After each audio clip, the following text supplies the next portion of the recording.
శ్రీ గురుభ్యో నమః. 5వ అధ్యాయం 27, 28 శ్లోకాలు.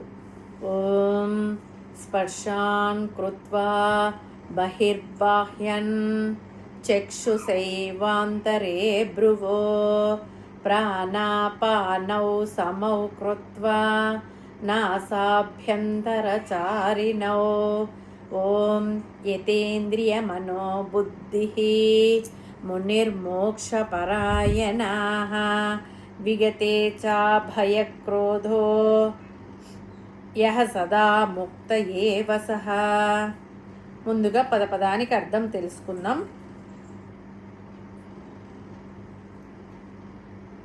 బహిర్బాహ్యన్ స్పర్శాన్ కృత్వా బహిర్బాహ్యన్ అంటే బయట ఉండే శబ్ద రూప రస గంధాది విషయాలను మనస్సులోనికి రానియకుండా, చక్షుష ఏవ చూపును కూడా, అంతరే భ్రువో రెండు కనుబొమ్మల మధ్య, నాస అభ్యంతర చారిణౌ ముక్కు రంధ్రాలలో తిరిగే, ప్రాణ అపానౌ పాన అపాన వాయువులను, సమౌ కృత్వా సమానం చేసి, యత ఇంద్రియ మనః బుద్ధి ఇంద్రియాలను మనస్సును బుద్ధిని స్వాధీనం చేసుకున్నవాడు, విగత ఇచ్ఛ భయ క్రోధ కోరిక భయం కోపం విడిచిపెట్టినవాడు, మోక్షపరాయణ మోక్షమే పరమ లక్ష్యంగా కలిగిన వాడు, ముని అటువంటి ముని, సదా ముక్త ఏవ సః అతను ఎల్లప్పుడూ ముక్తుడే అవుతాడు.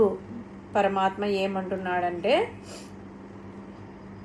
ఎవరైతే బయట ప్రపంచంలో ఉండే శబ్ద స్పర్శ రూప రస గంధాలను తన లోనికి రానియకుండా అడ్డుకుంటూ ఉంటాడో, ఎవరైతే ఇంద్రియాలను అదుపులో పెట్టుకుంటూ ఉంటాడో, ఎవరైతే తనలో ఉన్న కోరికను కోపాన్ని వదిలిపెడతాడో, ఎవరైతే తన చూపును నొసటి భాగంలో నిలుపుతాడో, ఎవరైతే ప్రాణవాయువును అపానవాయువును అంటే పీల్చే గాలి వదిలే గాలి సమం చేస్తాడో, ఎవరైతే తన మనస్సును బుద్ధిని నిశ్చలంగా ఉంచుకుంటారో, ఎవరైతే ఈ ప్రాపంచిక బంధనముల నుండి మోక్షం కావాలని గాఢంగా కోరుకుంటారో, అటువంటి వాడు ఎల్లప్పుడూ ముక్తుడే అవుతాడు.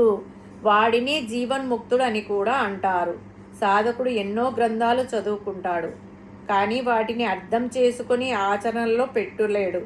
అలా చేయడానికి తాను చదివిన దానిని సరిగా అర్థం చేసుకుని మనస్సుకు పట్టించుకోవడానికి ముందు మనస్సును నిర్మలంగా ఉంచాలి. మనస్సు ప్రాపంచిక విషయాలతో నిండి ఉండకూడదు. తెల్లగా శుభ్రంగా ఉన్న వస్త్రానికి ఏ రంగు వేసినా చక్కగా అతుకుతుంది. అదే మురికి పట్టిన వస్త్రానికి ఎంత మంచి రంగు వేసినా అంటదు. అలాగే మనస్సు నిర్మలంగా లేకుంటే ఎన్ని గ్రంథాలు చదివినా మనస్సుకు పట్టవు. మనస్సు నిర్మలంగా తెల్లగా స్వచ్ఛంగా ఉండడానికి ఏమేం చెయ్యాలో ఈ శ్లోకంలో పరమాత్మ వివరించాడు. మనకు బయట ప్రపంచంలో నుండి వీణుల విందైన శబ్దాలు కఠోర శబ్దాలు వినిపిస్తూ ఉంటాయి. అలాగే సుందర దృశ్యాలు కనిపిస్తుంటాయి. బయట ప్రపంచంలోని వస్తువులను తాకితే స్పర్శ సుఖము తింటే రుచి కలుగుతాయి. ఇవన్నీ బాహ్య ప్రపంచంలో నుండి మన లోపలికి ప్రవేశించేవే. మనం తలుపు బార్లా తెరిచి పెడితే దొంగలు కుక్కలు అన్నీ లోపలికి బాహాటంగా ప్రవేశిస్తాయి. అదే తలుపు మూసి ఉంచితే మనకు ఇష్టమైన వాళ్ళు మన వాళ్ళు మాత్రమే లోపలికి వస్తారు.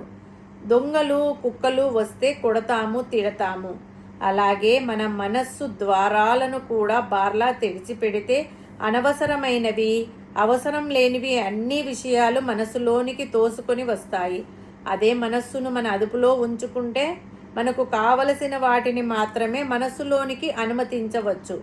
ఒకవేళ ఏదైనా బలవంతంగా లోపలికి తోసుకొని రావడానికి ప్రయత్నిస్తే బుద్ధి అనే కర్రతో వాటిని కొట్టి బయటికి గెంటేయవచ్చు.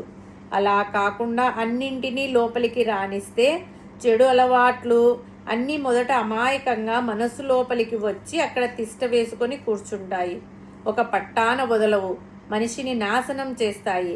కాబట్టి ముందే నో అడ్మిషన్ బోర్డు పెట్టాలి. ఇది మన కనీస కర్తవ్యం. ఈ విషయం చెప్పడానికి స్పర్శాన్ కృత్వా బహిర్బాహ్యన్ అని వాడాడు పరమాత్మ. చక్షుసై వాంతరే భ్రువో అని కూడా అన్నాడు. అబ్బే నేను వినను, తాకను, రుచి చూడను, కానీ ఊరికే చూస్తూ ఉంటానంటే లాభం లేదు. కళ్ళు కూడా చెడు విషయాలను లోపలికి చేరవేస్తాయి.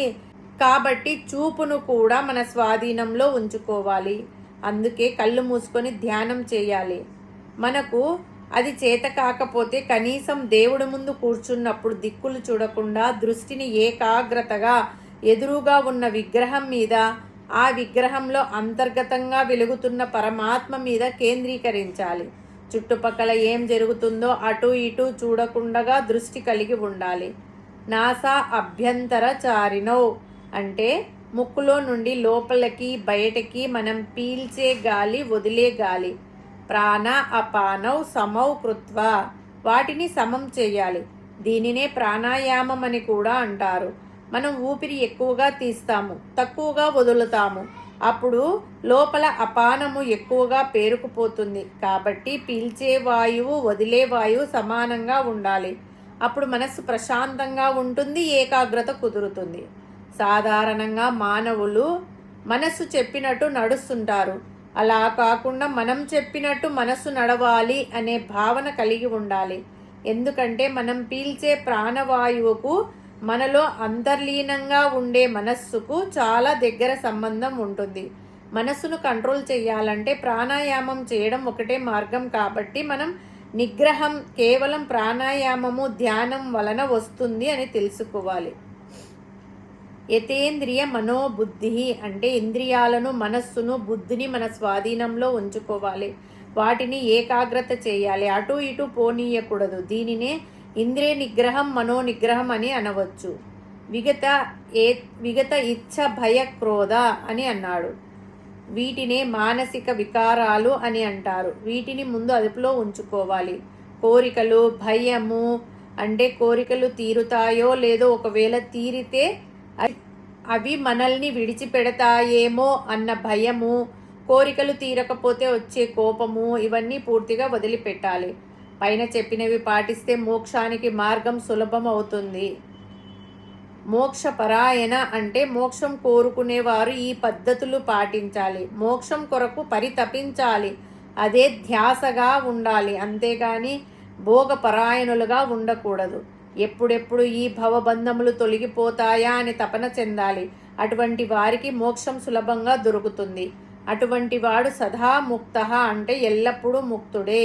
వారినే జీవన్ముక్తుడు అని అంటారు. కాబట్టి మోక్షం కొరకు ఈ లోకంలోనే, ఈ జన్మలోనే, ఈ దేహమునందే సాధన చేయడం కుదురుతుంది. కాబట్టి ఈరోజే, ఇప్పుడే మనము ఆ పరమాత్మ అనుగ్రహంతో సాధన మొదలు పెట్టాలి. హరి ఓం తత్సత్.